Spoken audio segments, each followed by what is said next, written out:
Driver కుటుంబానికి అండగా ఉంటామని సభా సాక్షిగా చెప్తా ఉన్నాను అధ్యక్ష. అధ్యక్ష దీంతో పాటు అధ్యక్ష ఎన్ని ఇబ్బందులు అవుతా ఉన్నాయంటే అధ్యక్ష దాదాపు 59 మంది ఆటో డ్రైవర్లు ఆత్మహత్య చేసుకున్నారు అధ్యక్ష. ఈ ఆత్మహత్యలు చేసుకున్నారు. దీంట్లో కరీంనగర్ జిల్లాలో కనీసం 6 ట్రాన్స్పోర్ట్ మినిస్టర్ గారు ఉన్న జిల్లాలోనే 6 ఆత్మహత్యలు చేసుకున్నారు అధ్యక్ష. ఇది వాస్తవంగా కావాలంటే ఈ రిపోర్టు మీ ద్వారా పంపుతానని చెప్పి తెలియజేస్తా ఉన్నాను అధ్యక్ష. ఒక దిక్కు వాళ్ళే బస్సులు పెంచాలంటారు. పల్లెటూర్లలో వాస్తవానికి చాలా గ్రామాలలో ఇంటర్నల్గా ఆటోలు నడుస్తున్నాయి, కానీ దూరం గ్రామాలలో నుంచే బస్సులు నడుస్తాయి. హైదరాబాద్కు, వరంగల్కు, లేదా ఇట్లా దూర ప్రాంతాలకు. సరే, ఏదైనా సిటీలలో కొంచెం ఇబ్బంది ఉండొచ్చు. అది కూడా మా మేనిఫెస్టోలో పెట్టిన ప్రకారంగా మేము టైం తీసుకొని చేస్తాం. కానీ ఆటోల కోసమే నేను పుట్టిన ఆటోలే అంటారు. మళ్ళీ మీరే బస్సులు పెంచండి అని మీరే అంటారు. బస్సులు పెంచిన తర్వాత మరి ఆయనతో ఒక్క ఆటో కూడా నడిచే పరిస్థితి ఉండదు కదా. మరి మీరు అసలు మీ వైఖరి ఏందో స్పష్టం చేయండి. మొత్తం ఆటోలను క్లోజ్ చేయాలనుకుంటే బాగా గల్లీకి ఒక బస్సు పెంచండి అని అట్లనన్నా మాట్లాడండి. మినీ బస్సులు పెంచండి అని కూడా ఇందాక అన్నారు. మరి మినీ బస్సులు కూడా పెంచాలా అది కూడా చెప్పండి. కాబట్టి ఆటో వాళ్ళని రెచ్చగొట్టడము, ఇతరులను రెచ్చగొట్టడం కాకుండా మరి మహిళలకు ఏది ఇవ్వద్దా? మహిళలకు ఫ్రీ బస్ ఇవ్వడం మూలంగా మీకు నష్టం ఏమొచ్చింది? ఇవాళ మీరు ఇస్తాం ఇచ్చిన ప్రతి మాట నిలబెట్టుకుంటాం. అది కాంగ్రెస్ వైఖరి. కాంగ్రెస్ ఖచ్చితంగా మడమ తిప్పకుండా, మాట తప్పకుండా ఇచ్చిన మాట నిలబెట్టుకుంటాం.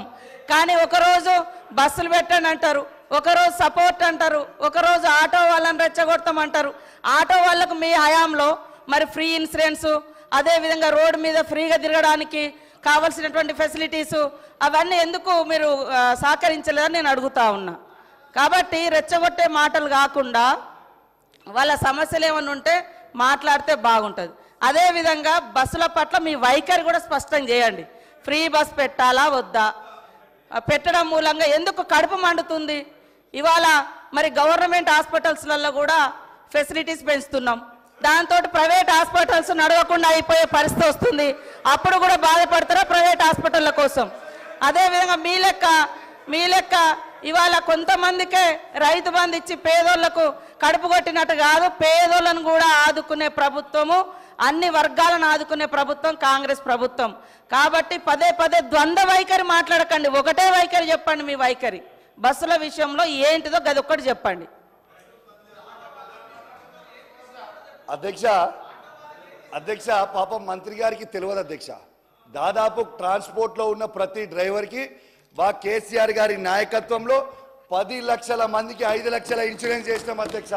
పాపం మంత్రి గారికి నాలెడ్జ్ లేకపోవచ్చు. రెండోది అధ్యక్ష ఒక్క నిమిషం అధ్యక్ష, ఆటో డ్రైవర్లతో సహా చేసినాము. కౌశిక్ రెడ్డి గారు